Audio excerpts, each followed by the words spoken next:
예.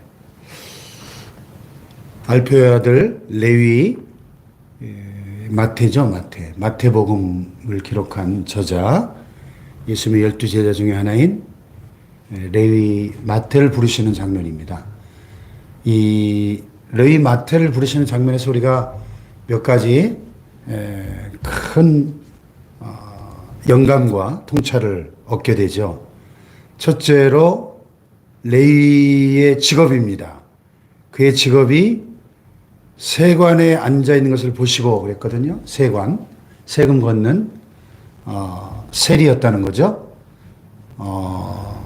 예수님 당시에 유대 나라가 로마 제국의 지배 아래 있는 식민 통치 아래 있었기 때문에 그 로마 제국을 위해서 세금을 걷어서 바치는 일을 하는 세리들은 그 같은 유대인들에게 미움을 받고 또 심지어는 매국노라는 비난을 받는 그런 직업이었죠. 마치 그 일제강점기에 그 일본 순사들이나 그 일본 제국의 앞잡이 노릇을 하던 그런 친일파들처럼 그렇게 욕을 먹고 비난받는 직업이죠. 예수님께서 12제자들을 부르시는 모습을 보면 참 충격적이죠. 제일 먼저 부르신 4명의 제자들이 시몬 베드로 안드레, 또 세베대 아들 야고보와 요한, 그 형제들을 둘씩 갈릴리 바다에서 고기 잡고 있는, 그물질하고 있는 어부들을 부르십니다. 뭐 예나 지금이나 뭐 어부들이 얼마나 많은 공부를 했겠어요? 얼마나 사회적 지위가 높은 사람들이겠습니까? 또 얼마나 또 대단한 부자들이겠어요? 세상적인 기준으로 보면 별로 제자 삼고 싶지 않은 사람들을 부르셨다는 거예요. 아니 어쩌면 그 당시에 가장 평범한 사람들을 부르셨다 하는 사실입니다. 오늘도 주님은 평범한 사람들을 불러서 하나님 나라의 위대한 일꾼들로 주님의 제자들로 삼아주십니다. 할렐루야. 레위도 마찬가지죠. 알페의 아들 레위도 레위는 뭐 더하죠. 그래도 뭐 어부들은 욕을 먹는 직업은 아니었지만 이 레위 마태는 모든 유대인 동족들로부터 손가락질 받고 욕을 먹는 매국노라고 비난받는 그런 직업을 가진 사람이었는데 그를 보시고 그 얘기를 하시되 나를 따르라 하셨다는 겁니다. 여기 보시고가 참 이 동사가 이렇게 마음에 와닿습니다.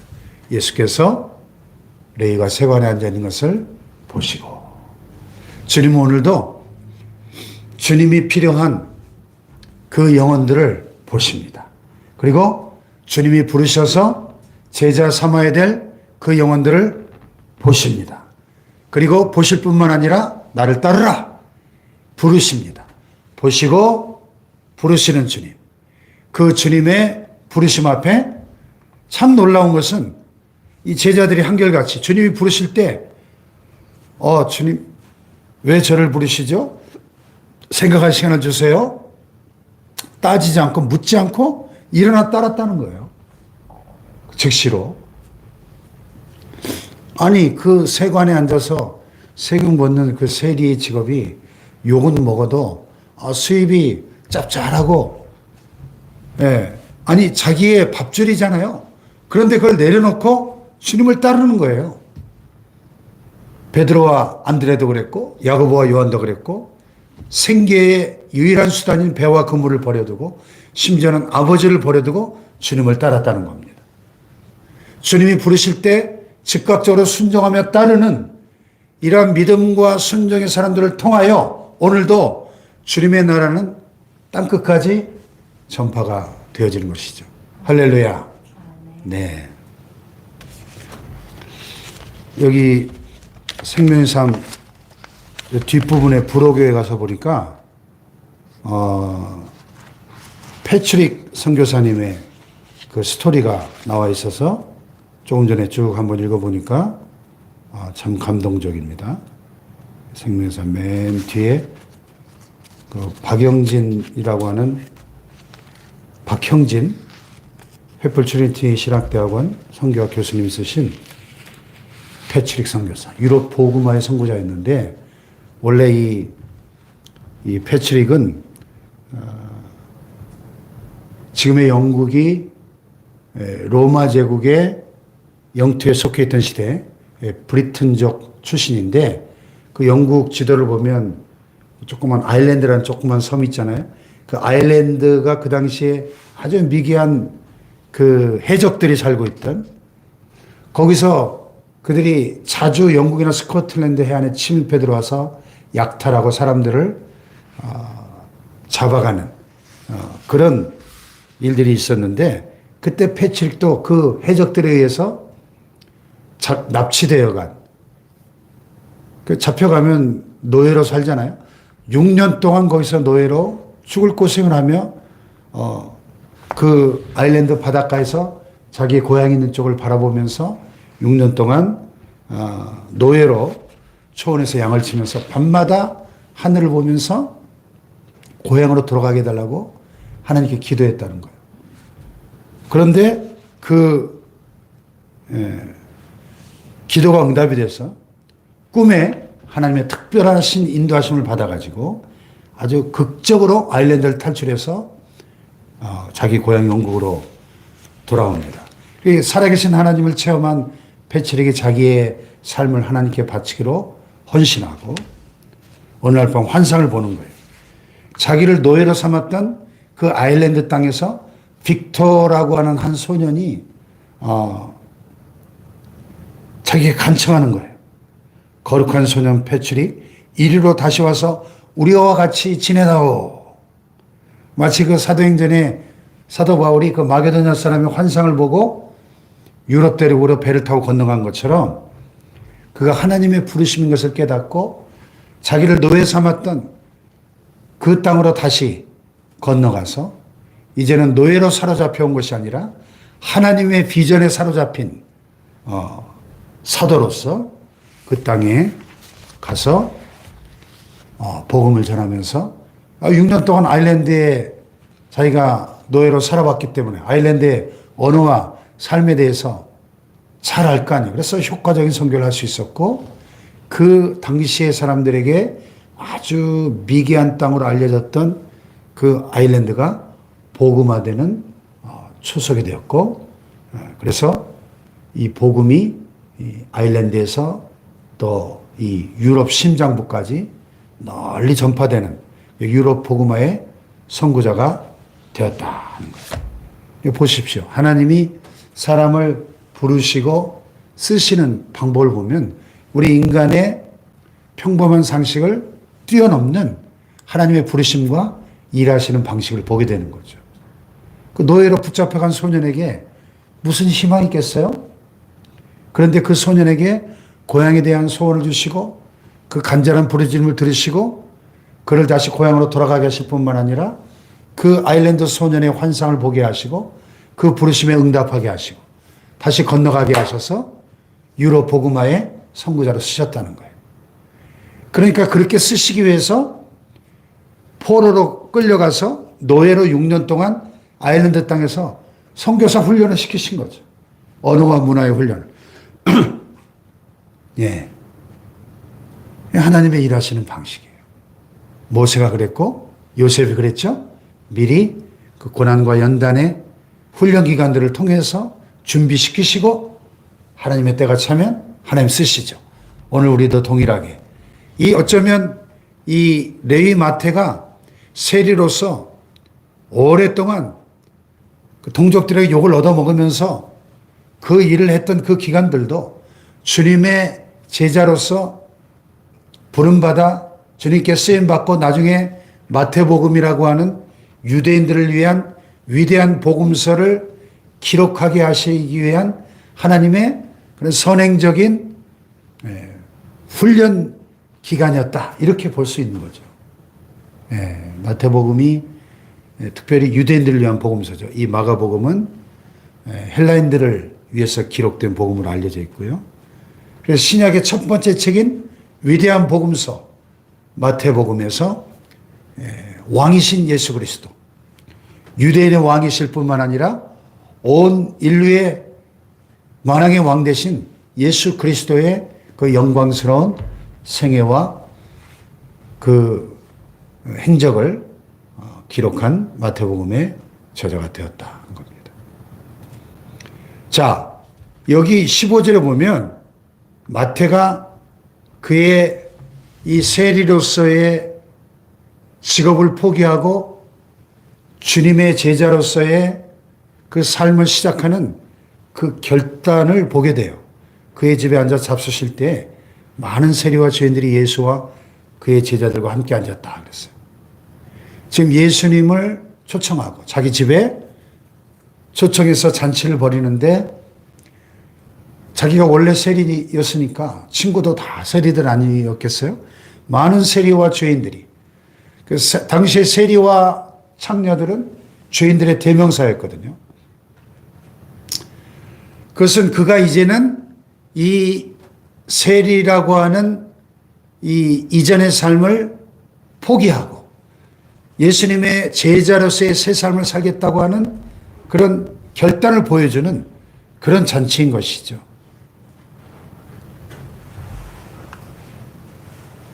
예수님께서 이 많은 세리와 죄인들과 함께 앉아서 식사를 하십니다. 우리 문화도 그렇지만은 유대 문화에서 함께 한 식탁에 앉아서 식사를 같이 한다는 것은 내가 당신과 친구가 되기를 원합니다. 친밀한 관계를 원합니다. 하는 뜻이거든요. 그러니까 단순히 음식을 먹는 그 행위를 넘어서 이것은 예수님께서 많은 세리와 죄인들과 함께 앉아 식사하시고 교제하시면서 그들의 친구가 되어주셨다는 것입니다. 할렐루야. 그래서 바리새인의 서기관들이 비난한 거예요. 어째서 죄인들과 함께 먹고 마시냐? 왜 죄인들과 친구가 되느냐? 하고 비난한 거예요. 이때 예수님의 유명한 말씀이 나오죠. 건강한 자에게는 의사가 쓸데없고 병든 자에게라야 쓸데있느니라. 나는 의인을 부르러 온 것이 아니요 죄인을 부르러 왔노라. 아멘. 그렇죠. 아니 의사는 병든 사람에게 필요한 것이지 건강한 사람에게 의사가 필요 없잖아요. 마찬가지로 예수님은 죄인을 부르러 오셨지 의인을 부르러 오신 것이 아니다 하는 거죠. 아들 낳으린 이름을 예수라 하라. 이는 그가 자기 백성을 그들의 죄에서 구원하지 않습니다. 우리를 죄에서 구원하시러 오셨기 때문에 의인을 부르러 온 것이 아니고 죄인을 부르러 왔다. 그러니까 이 레위 마태를 포함해서 많은 세리와 죄인들, 그 당시에 죄인들이라고 손가락질 받던 그들은 누구보다도 예수님의 구원이 가장 절실하게 필요한 사람들인 것이죠. 그런데요, 여기 바리새인의 서기관들, 당시의 바리새인들, 서기관들, 율법의 교사들, 가장 율법을 잘 지킨다고 자부하던 스스로 의인이라고 생각했던 이들, 이런 사람들에게는 예수님이 쓸데가 없다는 거죠. 나는 의인을 부르러 온 것이 아니기 때문에. 예수님은 스스로를 이렇게 의롭다고 여기는 사람들에게는 필요가 없는 분이 되어버리는 거예요. 예수님은 죄인을 구원하러 오셨기 때문에. 죄인을 부르러 오셨는데 나는 의인이야 스스로 그렇게 자부하는 사람에게는 예수님이 전혀 예수님의 구원이 그에게 필요가 없어져 버린다는 거죠. 오늘도 예수님은 주님 저는 죄인입니다. 저를 불쌍히 여겨주세요. 저를 구원해 주세요. 이렇게 세리와 당시 죄인들처럼 자신들의 죄를 인정하고 죄인됨을 깨닫고 주님의 구원을 갈망하는 자에게 주님의 구원을 베푸십니다. 할렐루야. 그래서 구원의 가장 중요한 첫 번째 단계는 회개인 것이죠. 회개. 내가 죄인이라는 사실을 깨닫고 회개하는 것이 주님의 구원을 경험하는 첫 번째 단추가 되는 거죠. 할렐루야. 죄인, 괴수, 죄인들의 대명사 레위 마태를 보시고 나를 따르라 부르셨던 그 주님께서 오늘 저와 여러분을 보시고 나를 따르라 부르시는 이 부르심 앞에 우리도 레위 마태처럼 응답하여 세리의 삶을 청산하고 예수님의 제자로서의 하나님 나라의 위대한 일꾼으로서의 새 삶을 출발하는 저와 여러분 되시기를 주님의 이름으로 축복합니다. 아멘. 할렐루야. 아멘. 기도하십시다. 죄인들의 대명사였던 세리 마태를 부르시고 주님의 위대한 제자의 삶을 살게 하시고 마태복음을 기록하게 하신 주님, 오늘 우리를 부르시고 주님의 제자 삼아주시는 주님의 부르심 앞에 마태처럼 즉각적으로 순종하고 아멘으로 응답하여 주님 나라 위에 쓰임받는 제자들 일꾼들이 되게 하여 주시옵소서. 우리 주여 세 번 부르고 기도합니다. 주여, 주여.